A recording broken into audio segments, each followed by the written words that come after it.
Whoa, look at that. It's the deck of cards we're reviewing today. We're having a look at the Gemini deck's Superfly Stardust.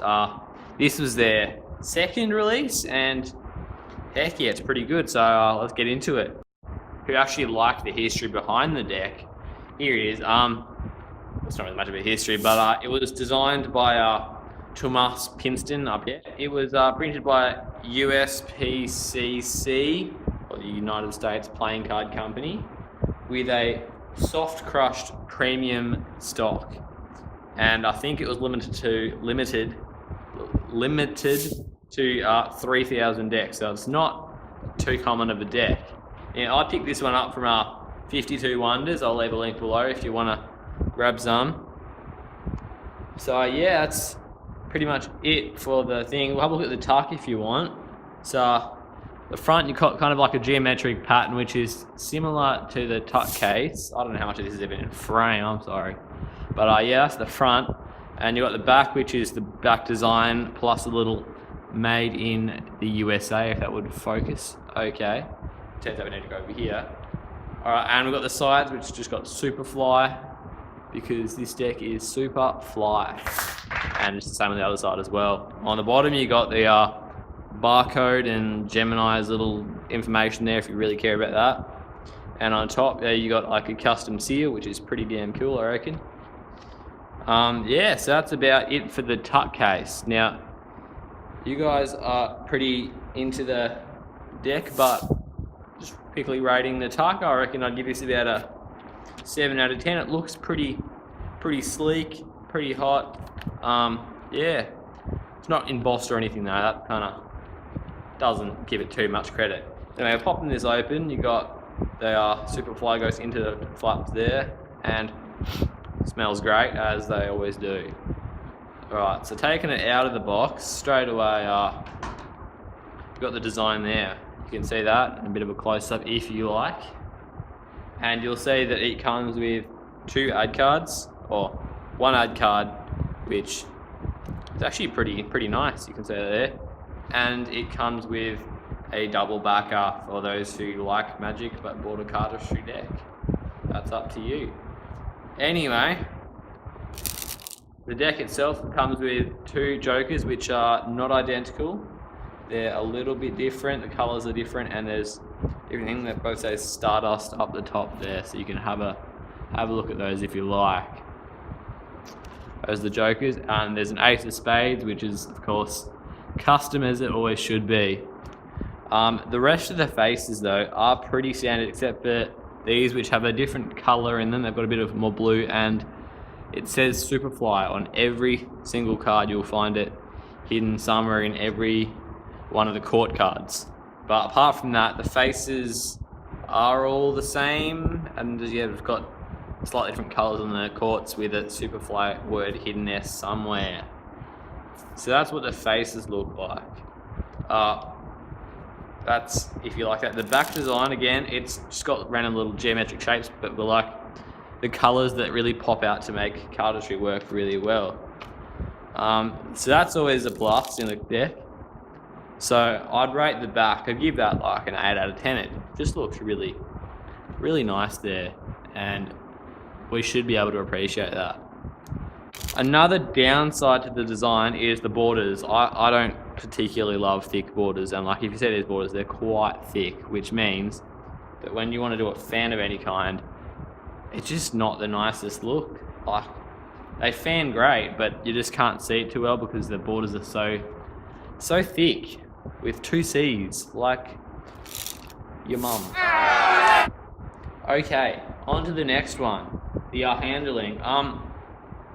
From what I've done around with these, the handling is really slick. You can spring quite nicely. They're very thin because they're crushed stock.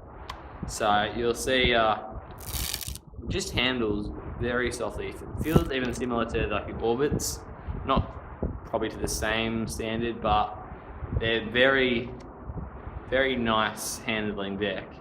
So yeah, out of handling, I'd give this like a 9.5. It's just really nice. Good handling. In terms of the cost, it's not the cheapest, I would definitely say that, but worth it. So it comes in at about $19.50 US, which is about 27 Australian dollars if you're from around here. So it's not the cheapest, but the reason it's so expensive is because this is sold out long ago on Gemini's site. So the only place you can pick one of these up is on small little sites such as 52 Wonders and others. So like the Fontaines, the price will go up because it's been sold out for so long and the demand goes up. So if you grab it sooner than later, you can even make it an investment and grab one or two and then sell it later for an even greater price. So that's always the thing. So the thinness of these, if you look closely, I don't really have those things that old mate Magic Orthodox has, but it's a bit thinner than a regular bike, but I think it's probably a bit thicker than, like, say, the Rip and Dips Fontaine and a few others. So it's on the thin side. It's crushed stock, so it's always going to make it a bit thinner. So yeah, overall, I'd rate this to be about give it an 8 out of 10.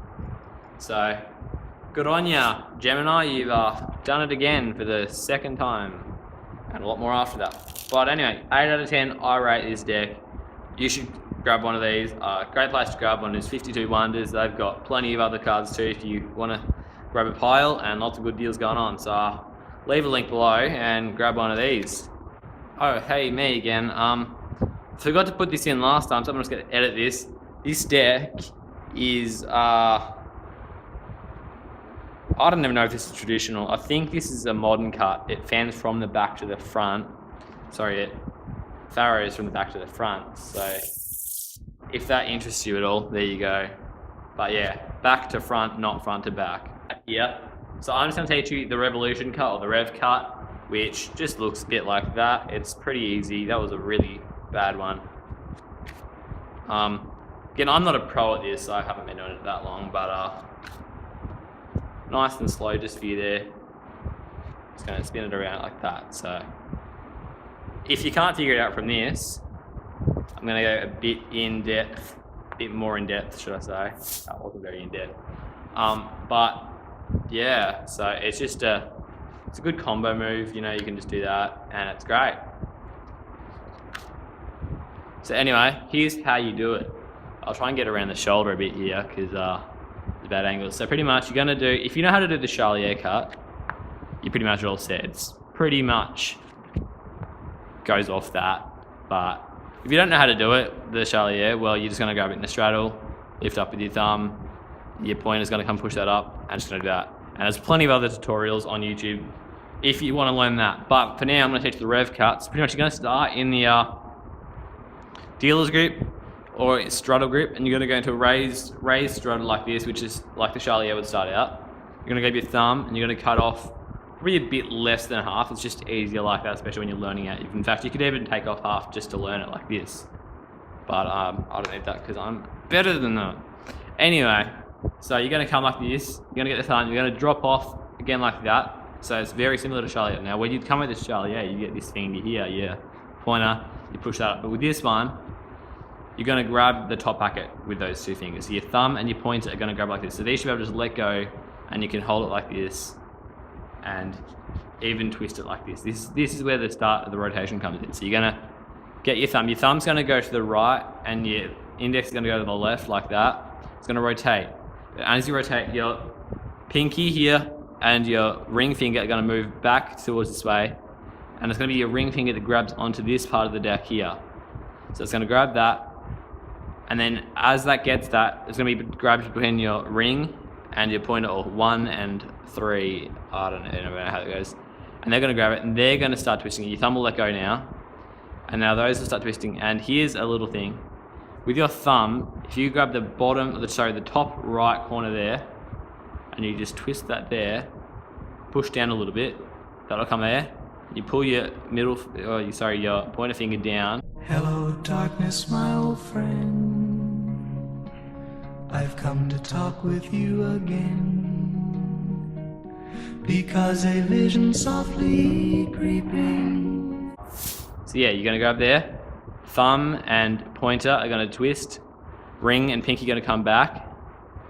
That's gonna grab on with ring, and it's going to twist with the pointer to there. Drop that down, and there's your cut. And in speed, they just look like that, and drop that down there. Now, it does take a fair bit of practice, so I've been doing this for a few years now, so it's only just getting good now, to be honest. And I've also learnt that I probably don't been doing it wrong the whole time anyway, so I think what you're supposed to be doing is, while you're doing that, this pinky is going to meant to come back and grab on this end of it. That way, this doesn't slide down at all. But I haven't been doing that, so I never learnt it the right way. But if you want to start out that way, that's probably the best way to do it, because it just makes less mess. So anyway, that's that. I'll go through it one more time just for those slow people from Mexico. Anyway, so you're going to lift up there, going to twist it around like that. That's going to come down, and then that's your cut there. So that's pretty much it for that. That's pretty much it for me for the day. Yeah, so to wrap up, that's good deck. You should definitely go grab one. Link below again. Yeah, overall it's a really nice deck. Yeah, go get one. Yeah, cheers. Have a good one, mate.